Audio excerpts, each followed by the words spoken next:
I once taught a very bright student who loved everything she was learning in class about Jesus, especially his life and his teachings. She was very open to believing in him. There was just one thing, one final hurdle that she could never get over, and that was the cross, the doctrine of the atonement.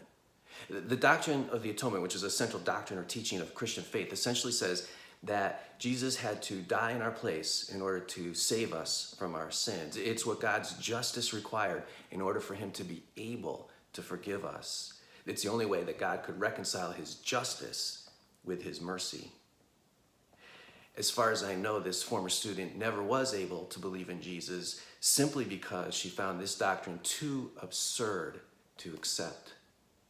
I totally get where she's coming from. It does seem completely absurd. I mean, just think about it for a second. Why is the cross necessary? Why can't God just declare our sins forgiven? If he's so loving and merciful, why can't he just forgive our sins and move on with it? Why does he need to go through such a ridiculous and costly gesture as the cross? How does that somehow reconcile his justice and mercy? It seems fundamentally unjust. An innocent person, even if he's God, is dying in our place, wiping away our sin debt. It just doesn't seem to add up. On top of it, it smacks of those sacrificial cults of primitive religions where a God needs to be appeased with some kind of sacrifice before he's willing to forgive an offense. And that whole idea of blood sacrifice is so archaic. I mean, we've evolved so far beyond it. The cross stands as a relic to some kind of primitive, superstitious belief. What may be even worse is the kind of God the atonement implies. God the Father seems to be a vindictive and arbitrary kind of a God who needs his pound of flesh in order for his wrath to be satisfied. And if he can't get it from us, then he'll take it from Jesus. All of that it doesn't seem just or merciful at all. How can the cross of Christ possibly have anything to do with our sin? It's like a man who jumps in a pond to save somebody who's actually trapped in a burning building. They sacrifice their life in an attempt to save them by jumping into a pond when they're actually in a burning building. One thing doesn't seem to have to do with the other.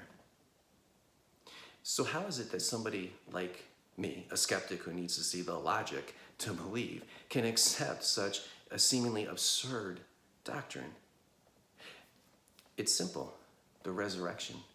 See, I found the evidence for the resurrection so undeniable that I had to conclude Jesus was God. And if he is God, that means that I could accept the atonement as something necessary. I could trust that it was true, something necessary for God to reconcile us to himself. Jesus in the Gospels, especially at the Last Supper, talks about how he is giving his life as the substitutionary sacrifice that will somehow reconcile humanity to God. And anybody who can come back from the dead should be trusted, should be believed. See, if Jesus is really risen from the dead, then we don't have to understand how the atonement works to be able to trust that it is doing what it claims to do: reconcile us to God, forgive our sin, take it away, and save us. However, having said that, I do think there is good reason, good logic to think that the doctrine of the atonement has to appear absurd to us. If the cross is what it purports to be, if it's that substitutionary sacrifice that is made in some way in order to reconcile God's justice and mercy within himself, within God's self, then it's a divine transaction. As something that happens within God, it happens at the infinite level. It's something infinite. And no finite human being could ever fully comprehend that. See, if the cross is what it claims to be, then we should expect that it would appear absurd to us. In fact, if it didn't appear absurd to us, if we could fully comprehend it, then it couldn't be the thing it claims to be. It couldn't be the thing that happens within God at the infinite level to reconcile us to himself. So the absurdity of the doctrine confirms that it is what it purports to be. One last thing. Even though I came to accept this doctrine as absurd as it is on the basis of the evidence for the resurrection, and I came to accept the fact that I would have to live with not fully ever comprehending it, over the years I wasn't content to leave it at that. And I stumbled upon, in the process, as I kind of wrestled with this doctrine over and over again, I stumbled upon a couple of great explanations and analogies that actually begin to make compelling sense of it.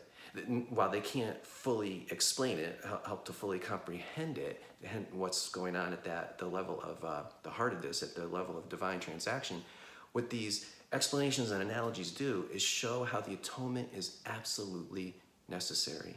And in future blogs, I will share with you how I came to see that any God who would create free creatures in love would have to do this very thing in order to save them.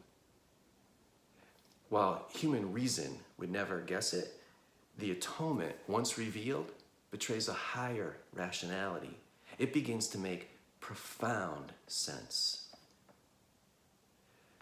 If you would like to see more videos like this, you can go to the Raising Jesus Facebook page and like it. That way we can keep you updated on new videos, blogs, and announcements. And if you want to contact me directly, you can go to the Contact EJ page of the Raising Jesus website and leave your questions and comments there. I would love to hear from you.